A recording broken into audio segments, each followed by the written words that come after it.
Hello ਸੱਜਣੋ ਤੇ ਮਿੱਤਰੋ, ਫੈਸਲਾਬਾਦ ਦੇ ਵਿੱਚ ਅੱਜ ਫਿਰ ਇੱਕ ਹੋਰ ਸੁਸਾਇਟੀ ਸੀਲ ਹੋ ਗਈ ਹੈ।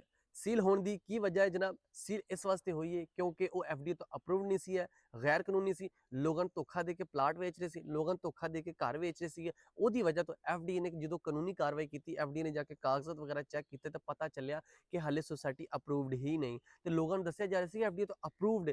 ਜਨਾਬ ਇਹਦੇ ਹਵਾਲੇ ਨਾਲ ਐਫਡੀ ਨੇ ਕਾਰਵਾਈ ਕਰਕੇ ਇਹਦੇ ਦਫ਼ਤਰ ਸੀਲ ਕਰਤੇ, ਦੁਬਾਰਾ ਵਗੈਰਾ ਡਿੱਗ ਦਿੱਤੀਆਂ ਔਰ ਨਾਲ ਲੋਕਾਂ ਨੂੰ ਦੱਸਿਆ ਕਿ ਭਾਈ ਇਹਦੇ 'ਚ ਪੈਸਾ ਹਾਲੇ ਤੁਸੀਂ ਨਾ ਲਾਓ, ਜਦੋਂ ਐਫਡੀ ਤੋਂ ਅਪਰੂਵਡ ਹੋਵੇ ਫਿਰ ਤੁਸੀਂ ਇਹਦੇ 'ਚ ਪੈਸਾ ਲਾਓ। ਤੇ ਜਨਾਬ ਮੈਂ ਸੁਸਾਇਟੀ ਦਾ ਨਾਮ ਲੈਂਦਾ ਜਾਵਾਂ, ਸੁਸਾਇਟੀ ਕਿਹੜੀ ਹੈ ਜਨਾਬ? 193 ਰੇਬੇ ਦੇ ਵਿੱਚ ਹੈਗਾ ਜੀ ਗ੍ਰੀਨਲੈਂਡ ਫਾਰਮ ਹਾਊਸ।